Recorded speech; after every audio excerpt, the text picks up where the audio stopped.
Hey guys, it's Nico here, and today I'm going to be doing a different kind of video. I'm with my brother, and he's a VeVe whale. He knows a lot about, a lot more than I do, and he's going to be able to, give you a little bit of tips and tricks on drops, and show you some budget ballers, some collectibles that are still out there, undervalued, and stuff that we see could really boom in the next couple months. What's up, guys? My name is Tim Baca, and I've been collecting VeVes for quite some time, like my brother said. And we actually got involved when we saw Todd McFarlane hit the market. And what was crazy about it is my brother came into my room one night. He was telling me, he's like, dude, you got to pick this up. You got to pick this up. I was like, what is it that you want me to grab? And he pulls out his phone. He shows me the Todd McFarlane. And I was like, okay. So I purchased one Todd McFarlane for 80 bucks. I purchased it right out of my wallet through Gems. And when I did that, I didn't even realize where the payment came from. I'm like, I don't even know where the money came out of, but I know that I just spent $80 on this Todd McFarlane. And so I held on to that, and then I think a week later they dropped the Joe Moderno, I think that was the name of it, and it's the Crouching Batman. And so I picked up the Crouching Batman and I held on to that one. I think it was either like 80 bucks or 120 or something like that. But those were my first two cops on VeVe.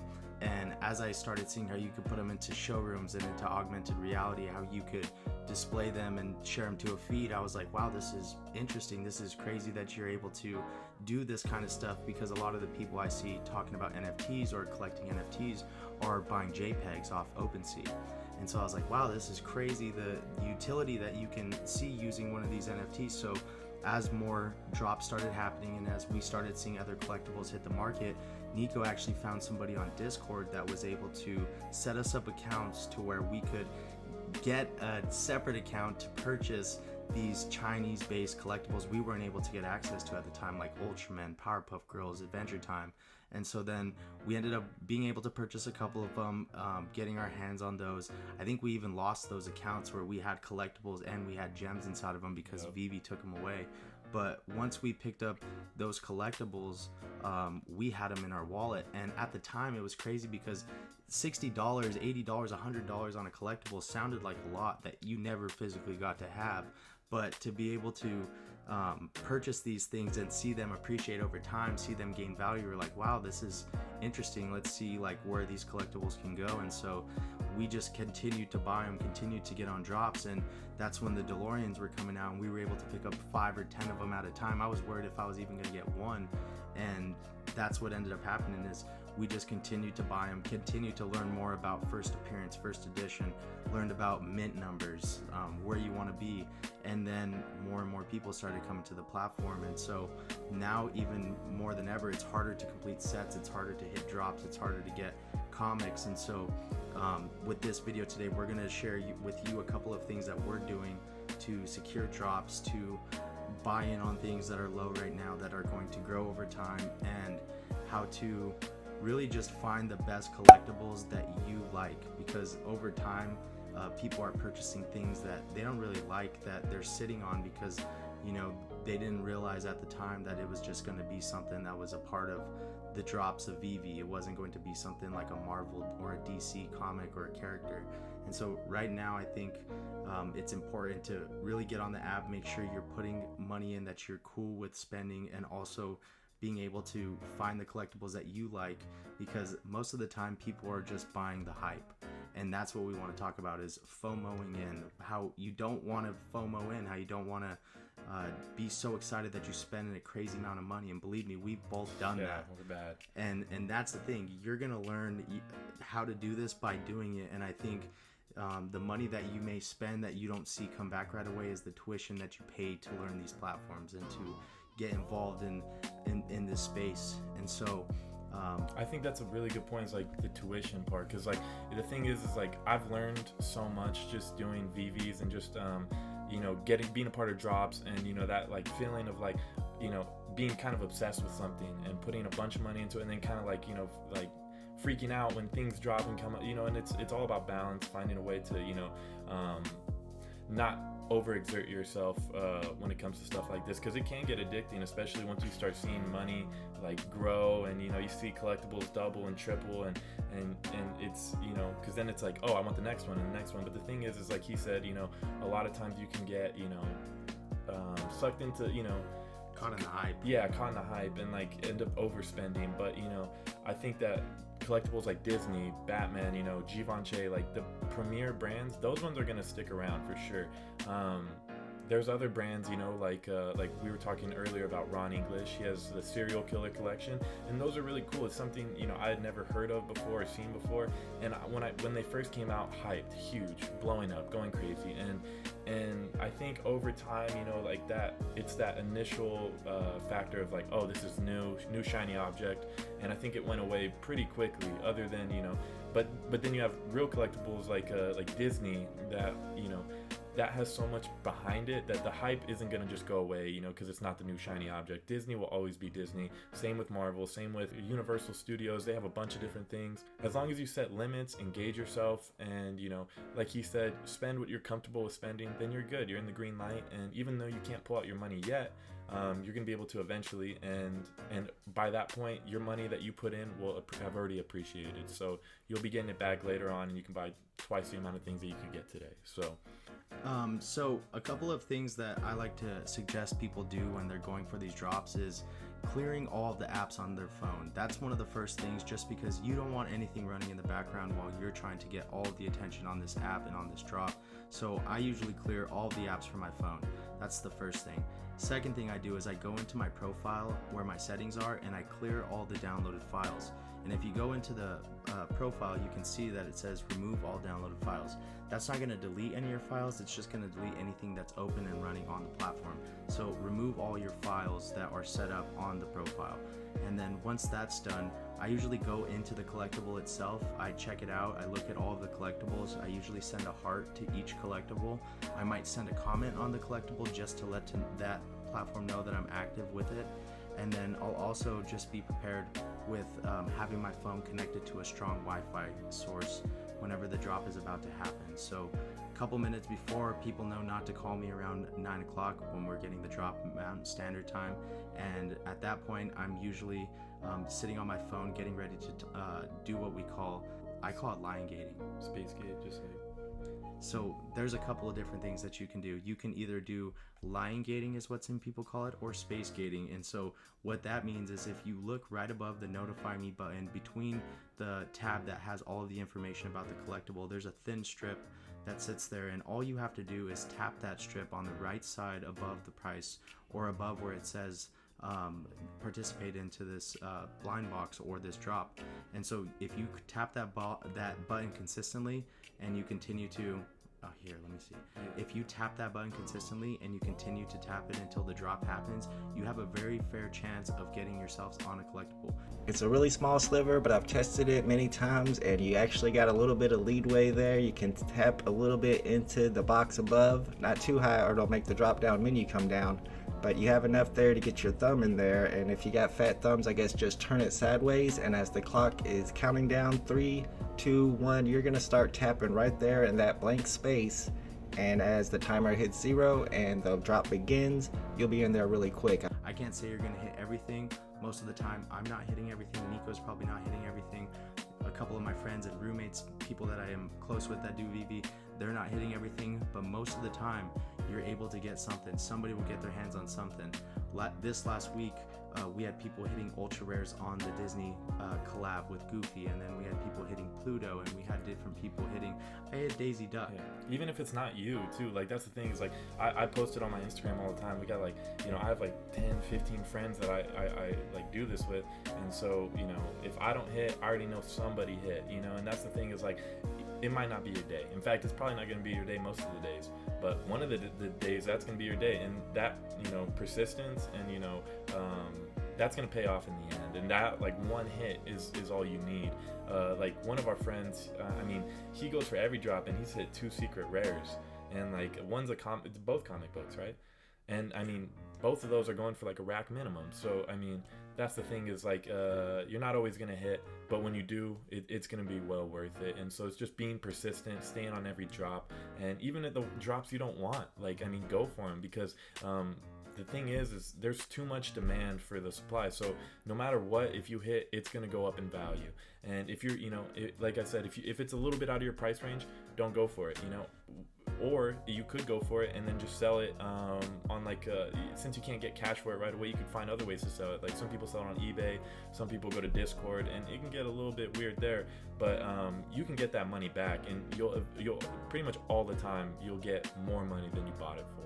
Unfortunately, you're not going to hit every single drop that you go for. So one of the things I'm not afraid to do is go back onto the secondary market and purchase collectibles. Most of the time when you get on the platform after the drop, there's going to be a ton of people trying to list their collectibles. There's going to be people that are listing them for crazy amount of prices. There's going to be people that are listing them for prices that they didn't even realize they listed them for. There's people that I've seen list collectibles for $1.20 that they meant to sell for $120. Same goes for somebody that I saw last week try to sell a $2,000 collectible and they sold it for $20. So you have to be very careful and making sure that you're placing these prices in there correctly whenever you do sell, if you hit on the drop. But like I said, don't be afraid to purchase on the secondary market, just because there's tons of people that will place their collectibles not really understanding the value of what these hold, whether they're a first appearance, first edition, or whether they're something that long term will be a good hold. I suggest that you really analyze your collectibles and your comics before you decide to list them. Like Nico was saying, in the past there are collectibles that had a lot of hype, like Ron English collab, a couple other collabs that we've seen come to the market that aren't from big brands, like he was saying, Disney, Marvel, Pixar, all these different places. So really look at the collectibles that you're selling before you list them. But as a buyer, I would say always be willing to go in and purchase those collectibles again. There's been times that I've spent $200, $225. Nico's probably done the same thing, buying multiple commons, buying multiple of the most basic ones at their floor price or even below the floor price, and then watching those rise to then sell for double or triple to use to then leverage in buying a better or bigger collectible that we've been looking at. So what are some of the things that you like to do as far as when you have $100 in VeVe, there's a drop, you might have missed it, and you see it coming to the secondary market? You know, sometimes it depends. Like, and if there's like if there's a collectible that's within my price range, you know, maybe a little bit more, and you know, like even this morning there was one that was going for 120, and you know, I don't want to spend 120 on the collectible, but I will. And the thing is it kind of depends on what, like he said, what you like. I'm not gonna buy a stamp for more than 200, even though it has more value. Like, it definitely could keep increasing value. That's just not what like I want to do. But you know, a couple days ago there was a Mighty Marvel Spider-Man that came out, and I'm willing to spend, you know, I thought it looked dope, you know, not even the fact that, you know, I want it or anything. I just was like, that's really cool. So I'm willing to spend a little bit more extra money on that. And you know, there's also times where, like I said, you know, I don't want to spend too much money, but I want a collectible, and you know, that's the one I want, but I don't have the money for it. So there's a couple different options. You could go that way and try and flip your way back up to it, which is, you know, it's a little bit hard, and you also have to deal with fees when you sell, but it's possible. Or you could try and snipe it. So going on the market a little bit earlier in the year when there was less people on it, you could go into, you know, find a comic book you like, or a set of comic books. For me, I did this with Thanos because, you know, I love Thanos and I really wanted to get all of those collectibles. So what I did was I just sniped. So I was, you know, refreshing. I knew about what the prices were. I paid attention to serial numbers, and I was going for, you know, undervalued collectibles, and then I would try and that's what I did. So I think at the time there was a Thanos going for, you know, around $250, and I got it for just under it, or around $230, $225, and for a good amount of time it was actually down. And nowadays that more people are coming into it, it's the entire floor price for the entire market has risen. So now I'm back even on that. And so that's another thing to consider also, is, you know, there's times where on the secondary market you can get something and it drops in value, and I think in situations like that the best thing to do is just hold on to it. Taking an L, it sucks and it's pretty unnecessary. I think that a lot of these collectibles have value that people haven't seen yet. Once you get bigger crowds into it, I think like Asia right now can't even get in on VeVe, and once they're able to, I mean, Ultraman, which is like the Superman in Asia, he's gonna quadruple in value. On the market, there's a lot of different options, but if there's a collectible you really want, get it. You know, as long as it's in your price range, it's not unrealistic, I think it's a great idea to get it, because if you like it, more than likely somebody else likes it too, and possibly is willing to pay more for it than you did. So, and as far as undervalued collectibles, there's a couple different ones. I think that there's still a lot of room to grow for the entire market, but some a little bit more than others. So what do you think as far as that? I think the Mighty Marvels will probably be your best budget buy right now. If you look at some of the stuff that came out, a lot of people don't realize that their first appearance or first edition.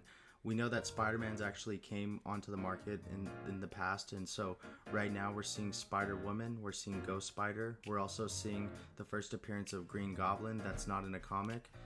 And one of my favorites, which is Spider-Man 2099, which is a secret rare. I unfortunately didn't get my hands on these, but I've been going back in and purchasing these. I actually bought the Ghost Spider last night for $100. I bought the Spider-Woman for I think $65. And then I also went back in and I bought the Spider-Woman. I think I paid $80 for her. So I've been going back in and sniping these off the market. I'm trying to stay within a budget of a couple $100 because it's really easy to go and spend hundreds or even thousands of dollars on collectibles. And for people that are wondering what are the next collectibles to do some big numbers, I would have to call the Disney cards that just dropped, just because they change as you display them and they also have sound. They're sitting around $500 to $700, and I think at the same token you can look at the Disney and you can see that when the Golden Moments came out, they were sitting around that price range before they shot up to $2,000 and $4,000, and those don't have sound or are animated. So I would say look into those Disney collectible cards. Those are really great. And the third one that I'm going to call is the Batman versus Killer Croc. This is a great collectible because it's the first time that Batman's actually came to VeVe in color. The second thing would be that it's the first appearance of Killer Croc, and the third thing would be that it's actually a battle scene. It's the first battle scene. I would say that the Homer and Bart is very close, but you could say that the iconic Batman versus Killer Croc is even more. I actually purchased this collectible, like we said, aftermarket. I unfortunately FOMO'd into this. I spent about $2,000. It's currently sitting around $1,100, but I'm not worried about that, just because I've seen the history with Batman, and like I said, this is a first appearance for Killer Croc, so this statue long term could do some serious numbers. I look at the Batman and I see that the editions are 8,888, whereas you look at Superman, same amount of editions. We saw Superman sell for $50 and this collectible went to over $6,000. Now we see Killer Croc sitting about $1,000. I think when this market corrects a little bit, we're gonna see that go up to around $4,000 to $5,000. So those are my three top things that I would look into. I would look at your Mighty Marvels, I would look at your Disney cards, and I would look at your Killer Croc. Those are my top three picks. And as far as comics, it gets a little bit, it's hard to get comics. In fact, we were saying today, it's almost like, it's almost discouraging to go for comics. You can't even get them. They're so hard. So, the thing is if you want comics, you're going to have to go to the secondary market. And so there's a couple that I think are super undervalued still and have a lot of room to grow. Daredevil #1, I was actually really lucky. I got the comment on this on the drop, and $7. It's going for about $110 right now.